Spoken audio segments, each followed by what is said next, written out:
They honored him with a video last night, and this was Dirk's reaction. And now, a 14-time NBA All-Star selected to 12 All-NBA teams, a league MVP and an NBA champion, a 7-foot forward from Germany, number 41, Dirk Nowitzki.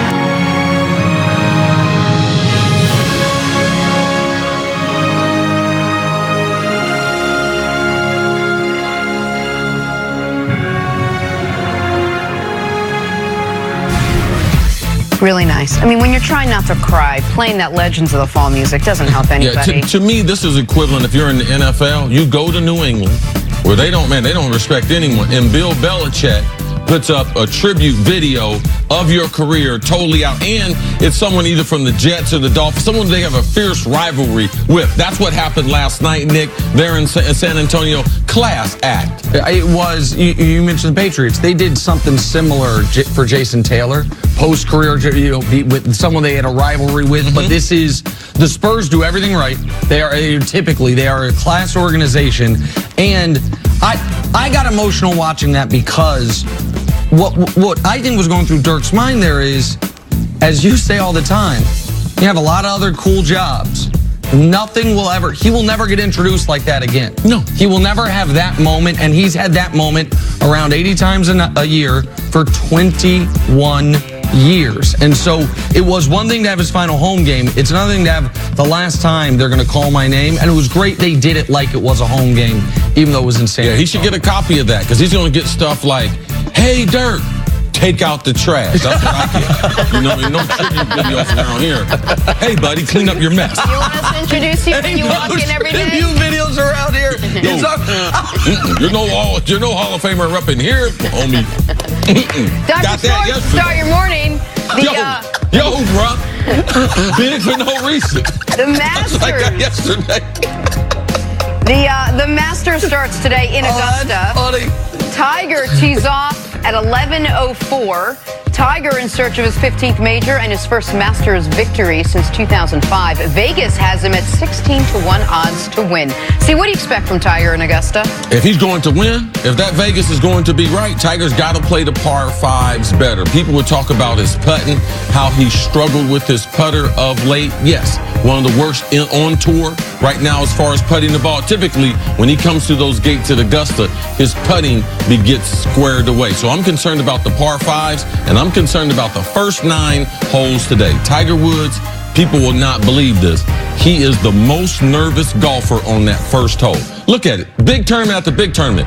Bogey, double bogey on the first hole, out of bounds. So watch those first 9 holes a day, and he's got to shoot under par, Nick, because he can't chase down these young kids. And he can't give himself a big deficit after the first round. The last time he won, the only time he's won in the last 5 years, any tournament tour championship, I think it was a 65 in the first round, and where he didn't give himself that big deficit. But the other element for Tiger, you mentioned the par fives. His career at Augusta, where he's been great. He's way over par on par threes. Yes. He's way over par on par fours. And I think he's 169 under on the par fives. He has to make his hay there. And I never believed it till you told me. He is straight up nervous on the first hole of these tournaments. See if he can keep it in the fairways at Augusta. Nick and I got a $100 bet. I'm betting he bogeys the first hole. Nick, of course, Tiger Woods going to birdie it. No, well, listen, anything but a bogey. But you also told me I'm not supposed to bet on Tiger this tournament. You think I'm a jinx? Did you listen? No, I bet on him. There you go. To the NBA now. Dwayne Wade played in the final game of his career last night. And how about this? A triple-double in front of LeBron, CP3, Melo, and our own Chris Carter. See, what was it like? What was the atmosphere like there in Brooklyn? It was very exciting, and it's really hard to match because we saw not only Dwayne Wade, but Dirk get their honors at home in front of their home crowd, and we know those would be special. But, man, in Brooklyn, man, he got no connection to Brooklyn. Brooklyn's getting ready for the playoffs. Man, they put out, I mean, they do a good job with the product there as far as entertainment, the videos honoring him, and then they had made a pact with LeBron and Melo that they would all be in attendance. They had a special entry sitting right there on the court. So it was a special night for one of the great all-time classy NBA players. Triple-double for Dwayne Wade in his final game, and the assist that gave him the triple-double, you know who hit the jump shot? Udonis Haslem, which was quite fitting. Yes. Also, Dwayne Wade's been doing these jersey giveaways all year long. Budweiser did an amazing 4-minute ad talking about that. He gave his final jersey away to Melo because Melo didn't get the end he was supposed to get. Melo and Wade never got to play each other in a game that Melo thought was going to be the end to do the jersey giveaway. So the last game he gave to his good friend Carmelo. I thought that was really touching and really cool. One of the all-time greats. I just think Dwayne Wade likes to take off his shirt in return. A lot. I don't mind it. The NBA playoffs are set, and so are Knicks' weekend plans. The Thunder are the 6th seed in the West. Their matchup with the 3 seed Blazers starts on Sunday. Nick, can Russ and PG make some noise out West? I think they're happy with the draw. I think that they're happy they avoided Houston. I know Houston didn't want to play them, it would appear. I think that, listen, one of these two teams is going to be able to avenge what was a very depressing round 1 last year. Yes. The other team is going to have real answers in the real questions. Real questions to answer this offseason because it'll be 2 straight second-round exits.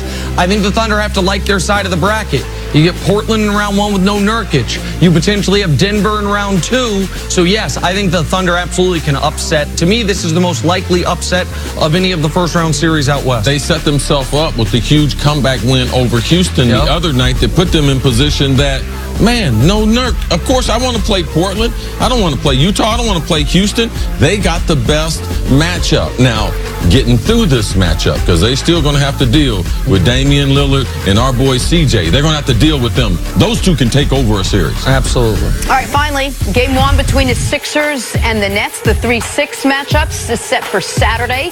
The Sixers, though, might be without their main attraction. GM Elton Brand said it's possible Joel Embiid could miss the beginning of the playoffs with a sore left knee. He's been dealing with knee and back issues ever since the All-Star break.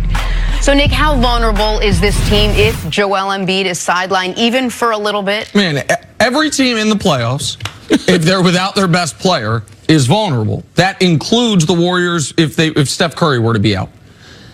But the Sixers in particular, because they're the thinnest of the really good teams.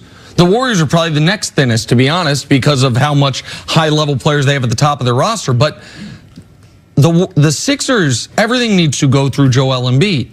And if we're being honest about Jimmy Butler as a Sixer, Jimmy Butler has not been all-star fringe all-NBA Jimmy Butler as a Sixer. He hasn't been that guy this year. Now, maybe he will be in the playoffs. Maybe he has just been deferring to Joel Embiid. But I can't just say, oh, with no Joel Embiid, we're going to start getting 27 a night from Jimmy Butler. I don't know that that's true. Now, I think they're being very cautious with him. He hurt this knee.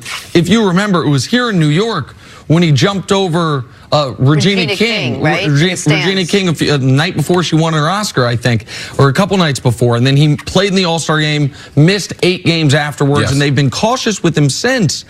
But I'm very curious to see, is this a little subterfuge by Elton Brand? Or are you trying to maybe, trying to make the Nets have to prepare for one thing or the other? Or is Embiid really less than 100%? Because if the Sixers are going to do what they plan to do this postseason, it all runs through the best player on their team. If Joel Embiid is not 100%, this is the upset of the first round.